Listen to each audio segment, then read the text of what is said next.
Rich CEO pretends to sleep, to test the shy maid, then he freezes when seeing what she does. The air inside the Hawthorne estate was always still, so still it made even the softest sound feel like a disruption. Dust never lingered on its marble surfaces, and silence filled the long, echoing halls like a second coat of paint. That morning, the quiet was broken only by the faint sweep of a cloth gliding across the grand staircase's polished railing. Sophie Whitmore moved with practiced care, her motions gentle and precise.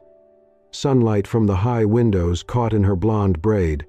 The hem of her gray cotton dress brushed just above her ankles as she crouched to polish the banister. Her shoes were simple, black, and worn. She wore no jewelry, no perfume, nothing that called attention to herself. Even her presence felt like a whisper. She had been here almost a month. Hired on trial as a live-in maid, Sophie was as invisible as she was efficient. She worked before the others woke, cleaned rooms no one entered anymore, and kept to herself during staff breaks. She didn't speak unless spoken to, didn't complain about heavy loads, and never once asked for help. But what struck everyone, especially those who'd worked at the estate for years, was that she never accepted tips. Not from Harold, the elderly chauffeur known to slip a $5 bill into new hands. Not from Margaret, the head housekeeper who admired Sophie's quiet diligence and once tucked cash into a stack of folded linens. Each time, Sophie's answer was the same. A soft, grateful smile and a quiet, "Thank you, but I can't take this." It might have seemed admirable to most, but to Liam Hawthorne, it was a red flag. Behind sleek black doors on the top floor, in a room lined with models and city blueprints, Liam stood in front of a large screen split into 4 live feeds, security cameras covering the estate's main rooms. His eyes were fixed on one. Sophie in the dining room, wiping the table as sunlight pooled across the floor like syrup. "She doesn't take tips," Liam said flatly. Beside him, Daniel, his longtime assistant, looked up from his tablet. "No, I saw that too. She's been solid, quiet. No complaints from anyone." Liam didn't respond right away. He leaned closer to the screen, watching her adjust the silver centerpiece, and paused to straighten a chair that was already perfectly aligned. Her movements weren't rushed. She cared about things no one else noticed. "That's what bothers me," Liam said. Daniel raised a brow. "That she's good at her job?" "That she's too good," Liam replied. "Too perfect, too careful." He turned toward the window overlooking the garden. "When I was a kid," he said quietly, "we had a maid who felt like family. She made me cocoa when I was sick, read to me. Then one day she emptied the safe and disappeared." Daniel stayed silent. He'd heard fragments of this story before. Liam continued, "My father said it was a lesson. Don't trust people who seem too humble. The ones who smile the easiest lie the best." Daniel glanced back at the screen. Sophie was now collecting her cloths, as precise as ever. "Maybe she's just decent," he offered. Liam's jaw tightened. "Or maybe she's patient, playing the long game." He turned back to the screen, expression unreadable. "It's not enough that she won't take money. I want to see what she does when she thinks no one's watching. Not when it's easy to be good, but when it's not." Daniel frowned. "You're going to test her?" Liam nodded. "She's lasted a month," he said. "Let's see what happens when kindness isn't convenient." And for the first time since Sophie Whitmore arrived, Liam Hawthorne felt something foreign. Uncertainty. The living room of the Hawthorne estate was dressed in quiet elegance, high ceilings, floor-length curtains swaying gently with the afternoon breeze, and warm sunlight casting gold across the parquet floors. Everything had been arranged carefully that day, more carefully than usual. On the large oak coffee table lay a leather wallet, a Patek Philippe watch, and a neat stack of $100 bills, loosely held by a gold money clip. The setup looked casual, almost accidental, but it wasn't. Liam Hawthorne lay motionless on the velvet sofa nearby, his shirt sleeves rolled just enough to show the expensive cufflinks at his wrists. His head rested against the cushion, eyes closed, breath steady. Every detail was deliberate, his posture, his breathing, the way his hand dangled over the edge, as though sleep had caught him mid-thought. But Liam was wide awake. Behind the framed artwork on the far wall, a discreet security camera recorded everything. He had checked the angles, ensured nothing was obstructed. Today, he wasn't trusting his instincts. Today, he was gathering proof. He listened to the faint ticking of the wall clock. 2:47 p.m. Right on time. He heard the soft tread of shoes outside the room, a gentle knock on the open doorway. Silence, then footsteps. Sophie Whitmore. She entered with the same quiet presence that had begun to unsettle him, gentle, unobtrusive, yet unmistakably aware. She wore her usual muted gray dress and a simple white apron. Her hair was braided again, a few strands falling softly around her face. She moved with purpose, though today her steps seemed slower, more deliberate. Liam resisted the urge to peek. He kept his breathing even, eyes relaxed behind lowered lids. Her footsteps stopped. She had seen the items on the table. He waited. No sound at first. Then, the faintest intake of breath. Her steps resumed, but not toward the table.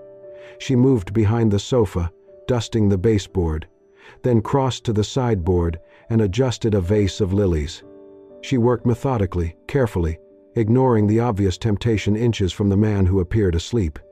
Still, Liam could feel it, her gaze. She had seen the money. She had looked.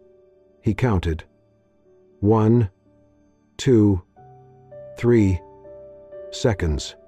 Then, another pause. The room felt heavier with each breath he took. Would she reach for it? Would she pocket a bill and pretend nothing happened? Then came the sound of gentle brushing. The cloth in her hand skimmed the table's edge. She moved closer, but not to steal. She was cleaning. He felt the faint shift of air as she passed him, careful not to disturb his sleep. She collected the empty teacup he had left earlier, wiped the tabletop, repositioned the coaster. Still, she hadn't touched the money. Liam's heart beat louder than it should, louder than he wanted. Then came the moment he hadn't expected. Sophie paused. Her hand hovered near the bills, not touching, not trembling. Just still. Then, she reached for a hardcover book from the shelf behind the couch, a novel he'd once left out and never finished. Without a word, she placed it gently on top of the money, as if shielding it from view. Not out of fear, not shame, but as if no one should see something so tempting left unattended. Liam felt something flicker inside him. She turned and walked softly to the armchair nearby. From it, she picked up a folded throw blanket, light, soft, unused, and approached him. He wanted to stop her, say something, open his eyes, but he didn't. Not as she gently unfolded the blanket. Not as she leaned over and tucked it lightly across his chest and shoulders. Not as her fingers brushed a lock of hair from his forehead, an action so tender it belonged in another life. And then, she whispered, so low, it felt almost like a prayer. "Thank you for giving me this job. I won't let you down." Liam's throat tightened. For the first time in years, the walls he had built, stone by stone, reason by reason, cracked. Just slightly. But enough for something real to slip through. He lay still long after she had gone, eyes still closed, the weight of the blanket heavier than before, not in fabric, but in meaning. For a man who had trusted nothing but control, the honesty of a woman who didn't know she was being watched was the most disarming thing of all. Liam sat alone in his office, the room dim except for the soft blue glow of the security screen in front of him. The footage looped in silence, the same few minutes, over and over. There she was. Sophie. He watched her enter the living room. Pause. Her gaze fell on the items he'd left out, the wallet, the watch, the neat stack of bills, and then on him, asleep on the sofa. Her eyes lingered, not with greed, not even curiosity, but something softer, thoughtful, cautious. Then, the book, the blanket, the whisper. Liam leaned forward, studying every detail. The way she smoothed the corner of the blanket, the way she looked at him, not like a CEO, but simply A man. That quiet tenderness unsettled him more than anything she could have said. And still he couldn't stop watching. Her voice echoed faintly in his mind. "Thank you for giving me this job. I won't let you down." For the first time in years, Liam Hawthorne wasn't sure what to feel. He wanted to dismiss it. Maybe she saw the camera. Maybe it was all an act. But deep down, he knew better.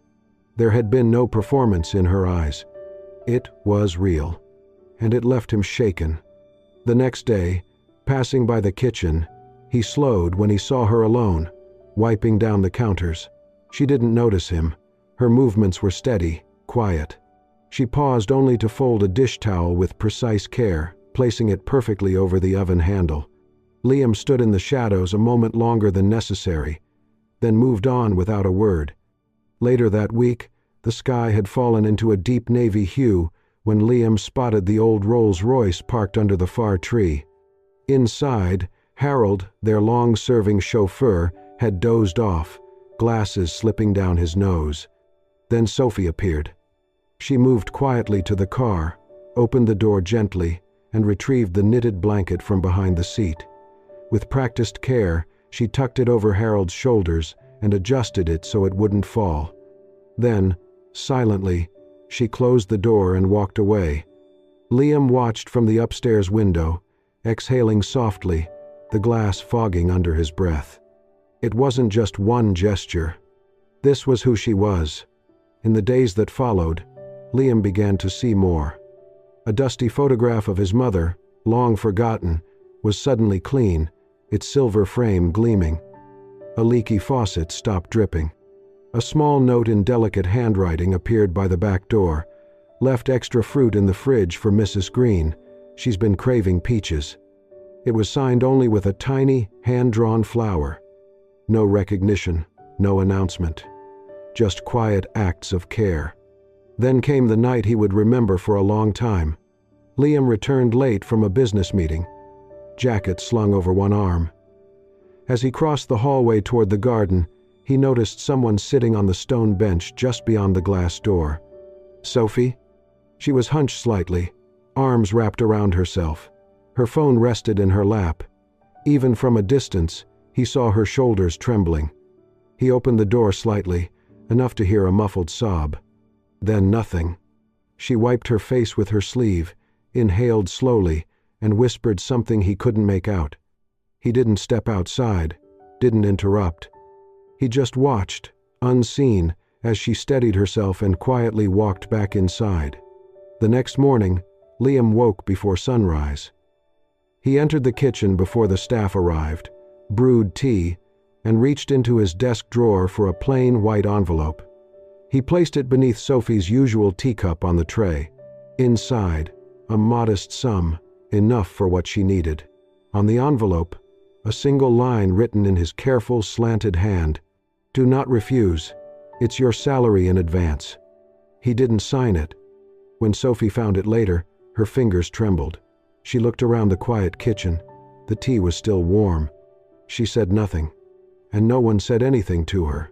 But behind a closed office door, Liam sat with his untouched coffee, staring out at the garden, his thoughts louder than any words could have been. It wasn't the money. It wasn't guilt. It was something else. Something like the beginning of trust. Or maybe the beginning of something he had forgotten how to feel. It happened on a Thursday.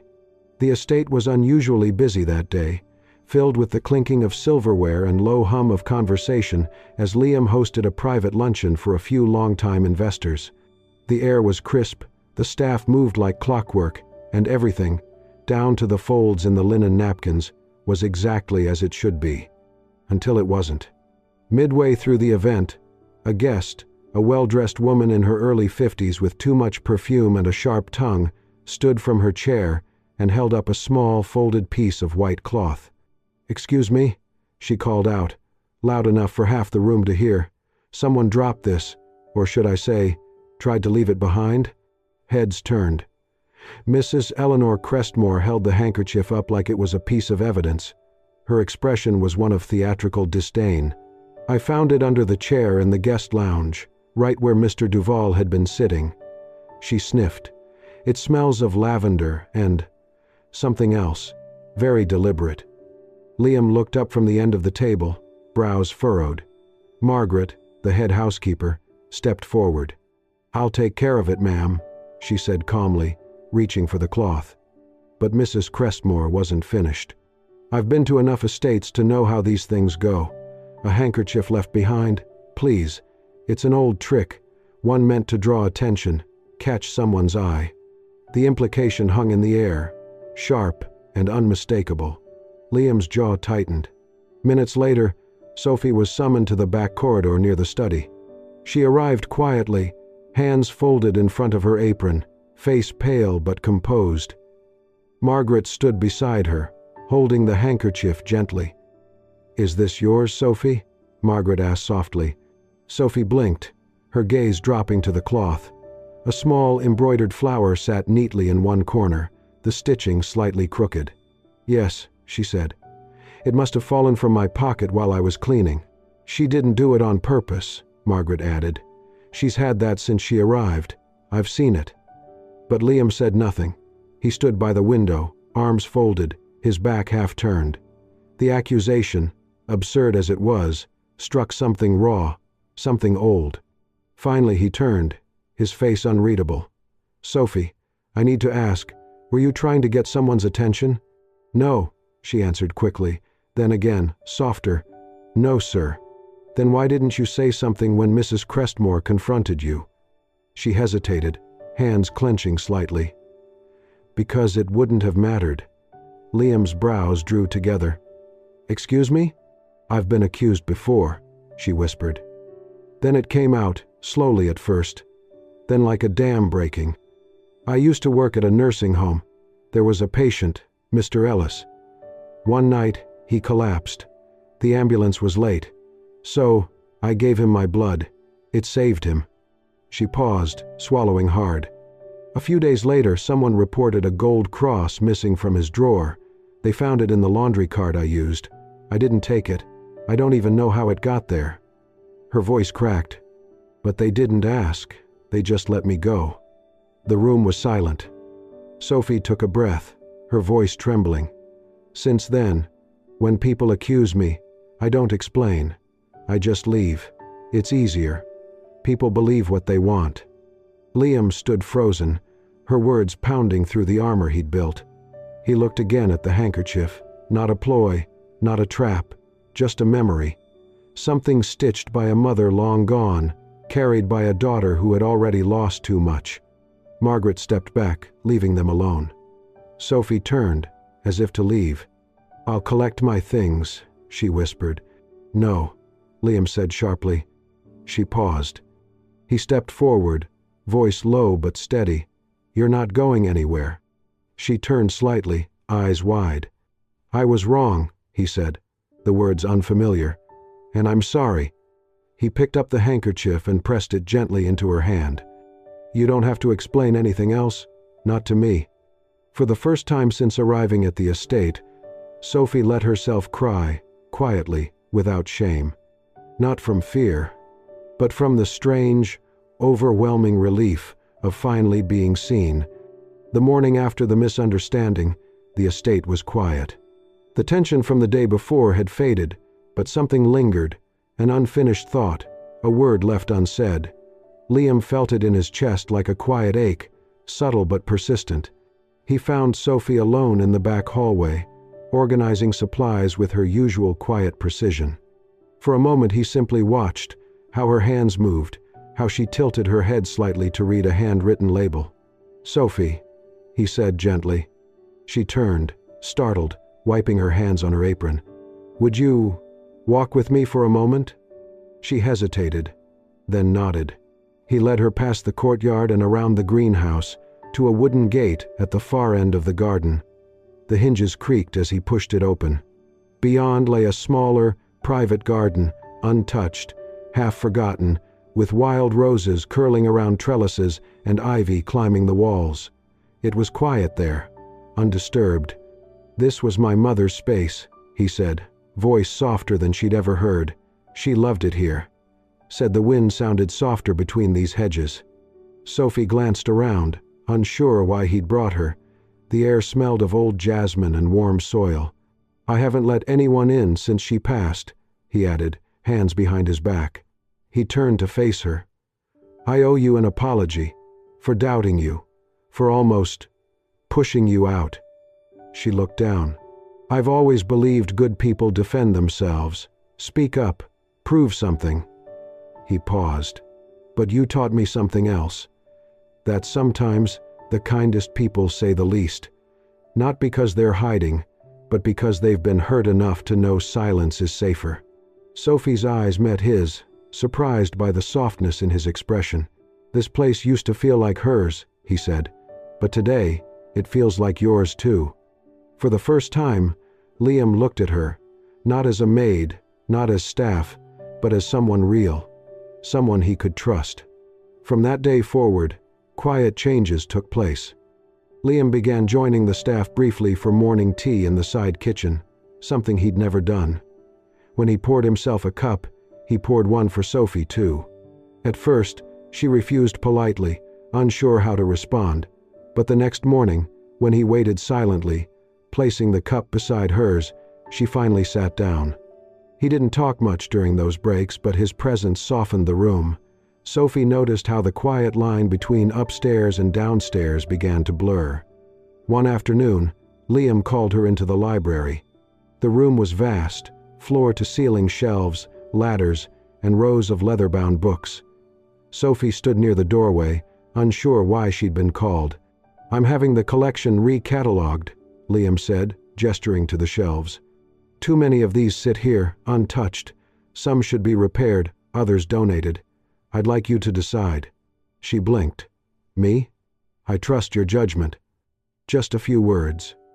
But for someone who had always waited for permission, it felt like something far more.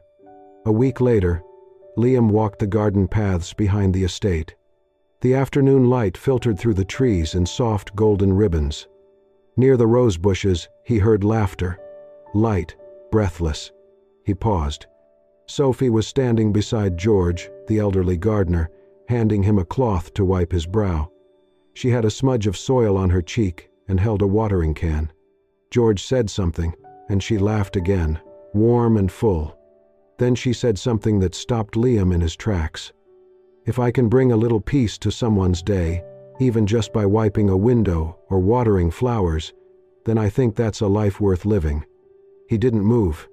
He stayed hidden behind the curtain of ivy and let the words settle. It wasn't pity anymore. Or admiration. Something had shifted. Liam Hawthorne, who had spent years hiding behind polished walls and glass towers, felt something unfamiliar bloom quietly in his chest. Not guilt, not confusion, but respect. And maybe something dangerously close to love. The rain came suddenly that night, hard and relentless, drumming against the roof of the Hawthorne estate like 1,000 fingers tapping in urgency. Thunder rolled in from the hills, low and rumbling, as wind swept through the garden, bending the trees like paper. Inside the grand house, the lights flickered once, twice, then went out. Liam stood in the hallway, staring at the darkened chandelier. A few seconds later, the backup generator kicked in, but only partially. Security systems and hallway lights returned, yet most of the kitchen wing remained dark. He grabbed a flashlight from the foyer and started walking. As he turned the corner near the kitchen, he caught a flash of movement. Someone by the window. Then he saw her. Sophie. She was pressing a dish towel against a cracked window pane as rain blew in, soaking the counter and her. Her dress clung to her shoulders, braid loosened from the wind. She was shivering. Liam didn't think. He didn't speak. He walked straight to her, shrugged off his jacket, and gently draped it over her shoulders. "Come on," he said quietly. He took her hand, not forcefully, just enough to guide her, down the hallway into the small emergency kitchen near the staff entrance, one of the few places where a soft amber light still glowed.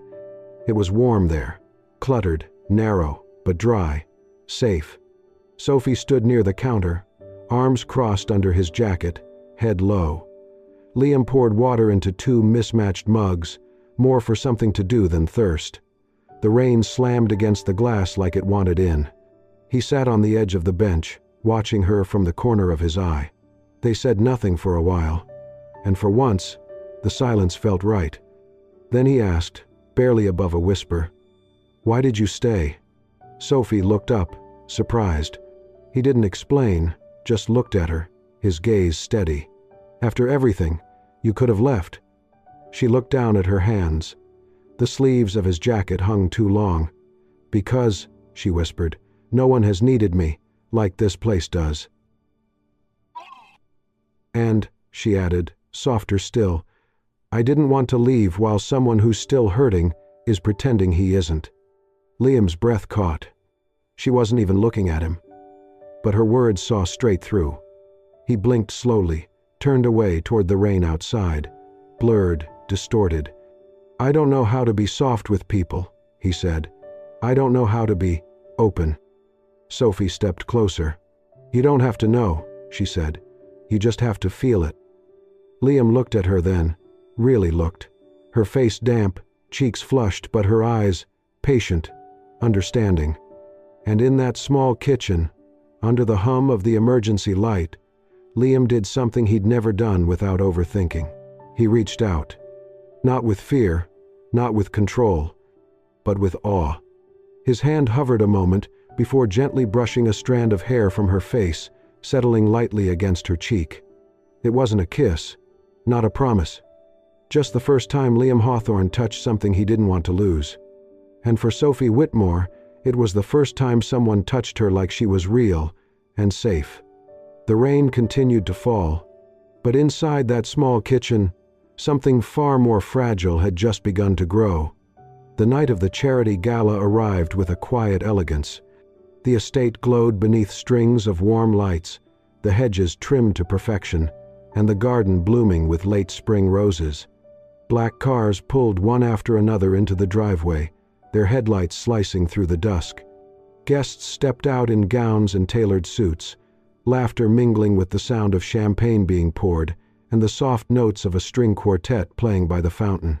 But amid all the grandeur, Sophie stood calmly near the entrance, a small clipboard in hand, greeting each guest with practiced warmth and a graceful nod. Liam had asked her, no, trusted her, with one of the most delicate roles of the evening, to oversee the flow of the event, the guest check-in, the seating arrangements, and the fine details that usually took a professional team to manage. Sophie had hesitated when he first asked, "Are you sure?" she had whispered. He'd only smiled. "There's no one else I'd rather have in charge." Now, as the estate filled with laughter and flashing camera lights, she moved through the crowd like she belonged, not as a guest, but as someone essential to the very soul of the event. From the far end of the ballroom, Liam watched her. Her pale blue dress was simple, modest, but it brought out the brightness in her eyes. She was not the same woman who had arrived at his doorstep weeks ago, afraid to speak, unsure of her place in the world.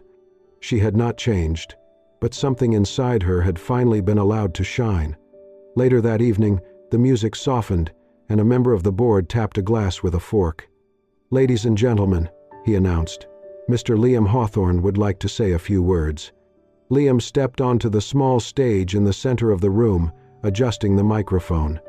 His suit was sharp, but his expression was softer than anyone had ever seen.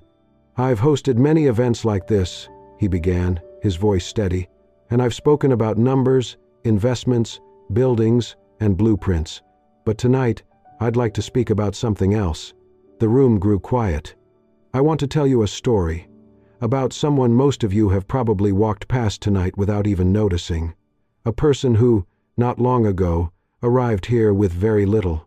No wealth, no title, no resume worth bragging about, just quiet hands, and eyes that had seen more than they deserved." He paused. "This person reminded me, through simple, quiet actions, that goodness doesn't announce itself, that the truest kind of strength is found in those who serve without needing recognition."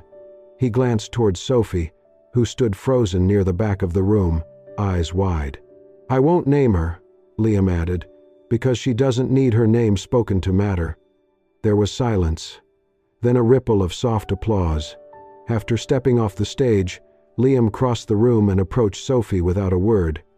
In his hand was a small, square velvet box. He handed it to her. Sophie opened it slowly, and her breath caught. Inside was a delicate silver pendant in the shape of a star. The design was intricate, timeless. She had seen it before, on the neck of the woman in the photo that stood in the estate's main hallway. Liam's mother. "My mother used to say," he said softly, "those who keep light in their hearts will always find their way." He met her eyes. "And you've done that, Sophie. Even when no one was looking, even when it would have been easier to stop." Sophie blinked back tears. She couldn't speak, not yet. But the look in her eyes said everything. In that moment, she saw Liam not as the CEO, not as the man who had once doubted her, but as someone who had learned, truly learned, what it meant to trust again. And maybe even love. The letter came folded in plain white, tucked under the morning paper on the kitchen counter. Sophie opened it slowly, her hands trembling slightly. The first line stopped her breath. "Congratulations. You have been awarded a full nursing scholarship through the Hawthorne Health Foundation." She blinked. Once, twice. She had never applied. Her heart raced as she scanned the details. Full tuition, housing, stipend. A program she'd dreamed of but never dared to reach for. At the bottom, in elegant, familiar handwriting, was one final line. "Someone believed in you. Now go become who you were always meant to be." She knew instantly. It was Liam. He never mentioned it, never brought it up, not in passing, not even when she quietly told him over tea the next morning, "I think I'll be leaving soon." He'd simply nodded, a soft smile tugging at the corner of his mouth. "And then," he said, gently but clearly, "if one day you ever want to come back, the house will still be here. So will I." Sophie left the estate 2 weeks later. Her suitcase was small. She didn't own much. But her heart, it was heavier than she expected, and somehow lighter too. She stood at the gate that final morning, eyes misted, turning back for one last look at the place where her life had quietly begun to change. She didn't cry until the car pulled away. 6 months passed. Autumn returned, brushing golden light through the hedges and lining the stone paths with fallen leaves. The garden at the back of the Hawthorne estate was blooming again, this time with lavender. Not planted by staff, but by Liam. He knelt on the soft soil, sleeves rolled, dirt on his hands, trimming each bush with unexpected tenderness. The air smelled like memory, calm, clean, familiar. He didn't hear the gate open behind him, didn't see the figure walking slowly down the path, until he heard her voice. "Still can't keep those lines straight." He looked up. There she was, Sophie.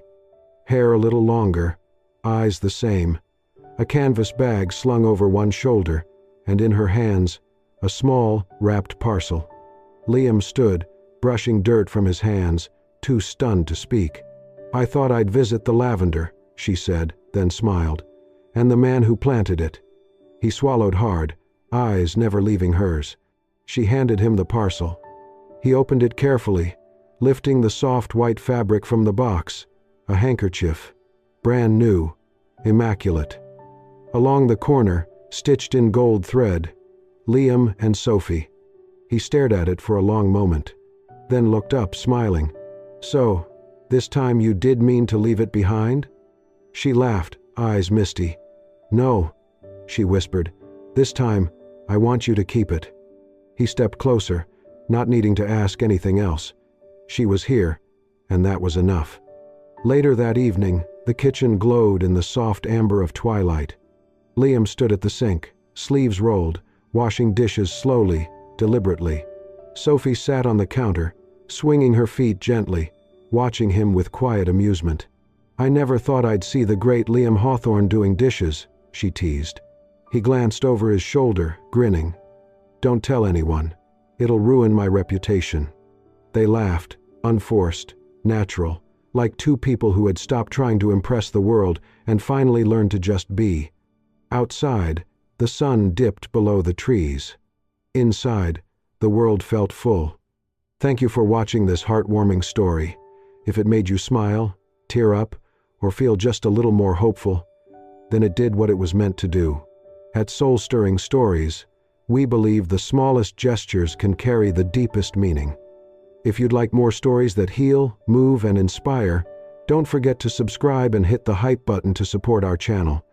We'll be here, sharing more reminders that kindness still exists, and it can change a life.